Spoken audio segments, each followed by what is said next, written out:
Hello, everyone, and welcome to the Edge of the Earth podcast. I'm your host, Jeff Jarman. You can check us out on Spreaker.com. We can also be found on iTunes.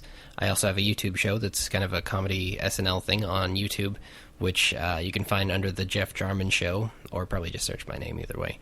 But anyway, today we're going to be talking about the Roswell incident. I know most of you have probably heard of this before, but I think it'd be good to kind of give a refresher course for everyone and maybe inspire some of you to actually look this up on your own and kind of go through it again and see what you think, because it's kind of a big deal. If aliens exist, that is huge. I mean, we're not alone in the universe. We could be currently visited by aliens.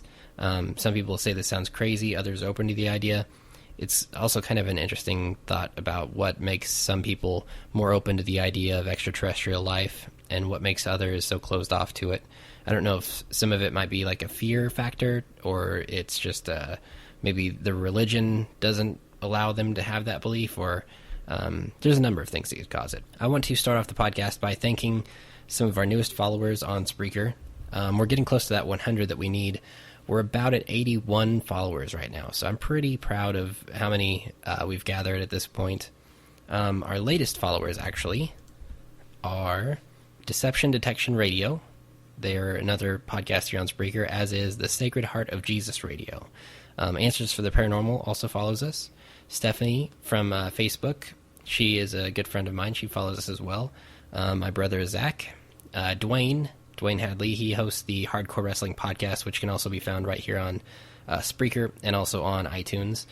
Thank him for following me. And also John from Facebook and Mercedes from Facebook as well. So you may notice I tend to just only give first names for most people. I don't know how they feel about their last name being said on the air, but anyway, I like to give everyone kind of a little shout out and thank them for listening to the podcast and supporting it, and especially for following it on Spreaker, because that helps us so much. Remember, we're trying to get onto iHeartRadio, and so if we have the 100 followers, then that's going to give us a huge boost, and hopefully we'll get approved and into the circuit. So that'll help the podcast grow. More people can listen, and this will really be a good thing. So, as I said, today we're going to get into the Roswell incident. So this happened in July of 1947. I think it was July 4th, actually, to be specific, is when the actual crash happened. On July 2nd, they had actually had reports of a couple who had seen a flying disc or a flying saucer kind of go over their house at one point on July 2nd. But on July 4th is when the actual crash most likely occurred. Witnesses reported seeing... There was a thunderstorm this day, by the way. So this thunderstorm was going on, and witnesses reported hearing a loud crash and kind of seeing like almost a pulsating light in the sky before it got really bright and then kind of shot to the ground. So that kind of is one indication. But they heard the crash. There were quite a few people who actually heard this crash, and they said it was distinctly different than the normal thunder that you would hear during the storm. So it definitely stood out to them, and there were several witnesses. Well, in terms of audio, witness. And where this went down at was at a place called Foster Ranch, which is just northwest of Roswell, New Mexico, if I'm getting my facts right. Yeah, northwest of Roswell. And the government has their explanation for it, and it's actually not changed since the last 50 years. But it wasn't always that straightforward. They had numerous excuses for what they claimed it was. And we'll go over a couple of those right now, actually. First, the first civilian report was actually from July 8th of 1947 in the local newspaper. But then Major J.A. Marcel, who was an intelligence officer, claimed that they had gone to the site and they had recovered a flying disc, or a flying saucer. And they had actually taken it to one of the nearby bases to analyze it. Upon examining the disc further, they decided to take it to a base that was a little bit higher up, and that's where that trail kind of ends off. And then General Nathan F. Twining had actually said that they did recover the disc, and that it was not something that was made by the government or had any sort of affiliation from the U.S. government.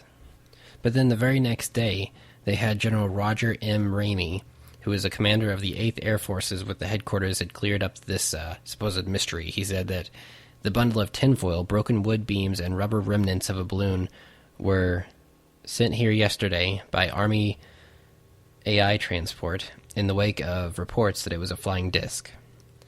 But the general said the objects were the crushed remains of a ray wind target used to determine the direction and velocity of winds at high altitudes. Basically, he said it was a weather balloon. This makes me ask the question, though, that if this truly was a weather balloon, and Marcel had sent it off without truly examining it first, how could that even be? You would think that an intelligence officer would be able to tell the difference between a UFO and a weather balloon. From here, the story didn't get much coverage until a National Enquirer report nearly 30 years later, which you always think of National Enquirer as being like, oh, they're just kind of like this fringe magazine who post a bunch of garbage and stuff like that, but occasionally they do seem to latch onto something that could have some truth behind it, and I think this is one of those times. However, with this being 30 years later than 1947, maybe they used to be more credible? I don't know, probably not, but I mean, you can think all of this like, oh, it's just this crazy story and the National Enquirer picked it up, but then when you really think about it, you can go back to the original newspapers from Roswell, New Mexico, talking about the incident. One day they're saying one thing, and then the next day they're forced to correct all these reports, and everything has been changed. Was the government messing up in a hurry to correct themselves, or what? What's really interesting for me now is listening to some of these interviews from men who are well into their old age now, and talking about how they were there at the Roswell incident when it happened, and well, not when it happened, but after they had come by to recover it, or they had been dealing with some of the remains from it. Glenn Dennis is one that comes to mind. He was talking about how he had been going up to this emergency room door, and another door had happened to be open when he was walking by, and he looked in, and he saw some of this debris from the Roswell crash, and one of the pieces of debris looked like a piece of tinfoil, but it's one of the most popular or widely discussed things that they had recovered is this tinfoil that you can take it and you can crinkle it up and turn it into a ball, and then you could straighten it back out again, and it goes right back to how it was. There's no crinkles left in it. There's no you can't see anything left in it. It was just as if it were never crinkled up to begin with. So that it would be a metal that we would definitely be interested in having for sure. A lot of these guys who are talking about this now, back when they were still younger and in the military or just out of the military, they were probably threatened or they were made to sign release forms saying that they wouldn't talk about this kind of thing. And now that they're older and they, have less to lose, essentially, they feel more free to talk about it. One interesting thing I want to throw in here really quick is a quote from Colonel Leroy Gordon Cooper, Jr., who was a NASA astronaut with 222 space hours logged. He said, quote, "I believe that these extraterrestrial vehicles and their crews are visiting this planet from other planets, which obviously are a little more technologically advanced than we are here on Earth." End quote. Going back to the story here, from what I know just offhand, the story is that there were at least 4 alien bodies that were recovered from this crash, and they were said to be the small gray alien type, basically with the large eyes, large black eyes, very short in stature, maybe 4 feet tall, very small bodies, large heads. And one thing that also is worth mentioning is that the local coroner, or the guy in charge of the funeral home there, was actually sent a request for 4 child-sized caskets that the government had needed. And then supposedly there's one alien, a 5th alien, that was recovered and had actually survived the crash. And it went on to survive for at least another 2 or 3 years there at the base, and had actually communicated with some people. And we've had some people come out over the years claiming that they have seen this or they've talked to it. Victor was a famous one. He always used a voice changer, and he talked to Art Bell at one point. And he gave a few other interviews. You can actually find him on YouTube, or find his interviews on YouTube, rather. It's kind of an interesting deal. I would definitely check it out. They actually have, supposedly, some of the footage from some of these interviews with this gray alien that had survived. So this Roswell crash inspired many ufologists to look into this deeper, and one of them, William Moore, had actually studied this for a very long time, and he states that this incident at Roswell changed the outlook of the U.S. government on extraterrestrials in a huge way. It actually inspired Harry Truman to put together something called Operation Majestic 12. and this group was kept a secret for 40 years. William Moore had released these documents in 1987 talking about Operation Majestic 12 and how Harry Truman had put together this group to not only examine the Roswell case and understand it, but another case as well, and to make recommendations to the National Security or the Security Defense Department about how to protect itself against this extraterrestrial threat. So they took it very seriously. Some of the documents released stated that they believed these UFO craft were actually from an alien origin and that they were short-range reconnaissance vehicles, possibly. One report talks about another UFO that actually crashed near the Texas and Mexico border, but it was nearly incinerated in the crash, so there wasn't a whole lot left over from it. But the report concluded that these UFOs were most likely either from Mars or even another galaxy altogether. The report finishes up by saying that these things should be kept top secret and they should be given the highest priority, but also not to cause a public panic. Some of these papers from the Majestic 12 surfaced around 1997.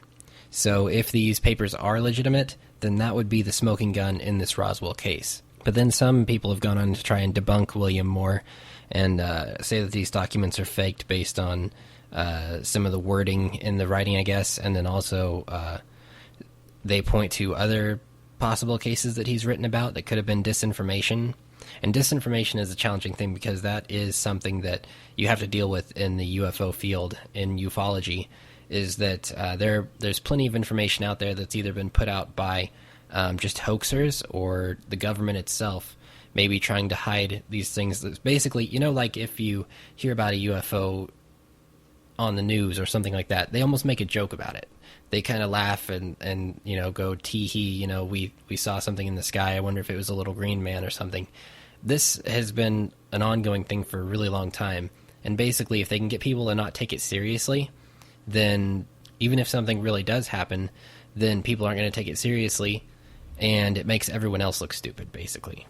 It's tough when I always have to preface these UFO stories with, I know that you've heard all this other stuff and people think it's funny and UFO is kind of a punchline anymore, but this is something that is real and it's serious and we have to take a look at it because it's not just, it's arrogant to think that we're the only creatures in existence in the universe.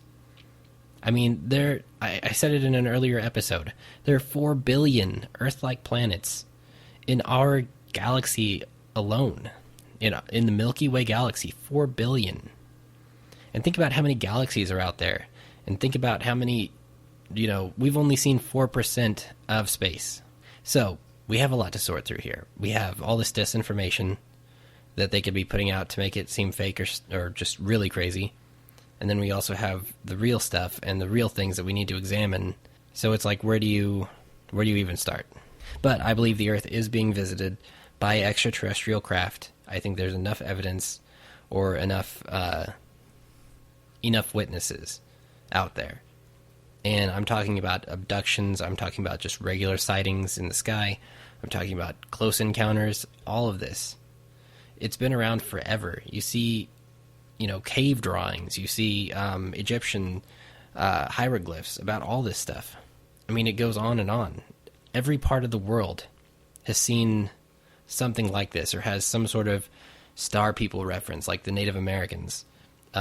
These are all different parts of the world that are not connected at all, yet they have similar stories, similar history. It's really interesting to take a look at, and I think it's definitely worth taking a look at, and that's what we're trying to continue to do right here on this show. In the future, I'm going to do more alien-type episodes. We're going to cover some of the different types of aliens that we think that we know of, and also some more stories, some more UFO sightings, all this stuff, because I really love the UFO phenomena. And we're going to continue on that path as well, because this is a paranormal podcast after all. So thank you all for listening. Hopefully I've cleared up the Roswell incident a little bit.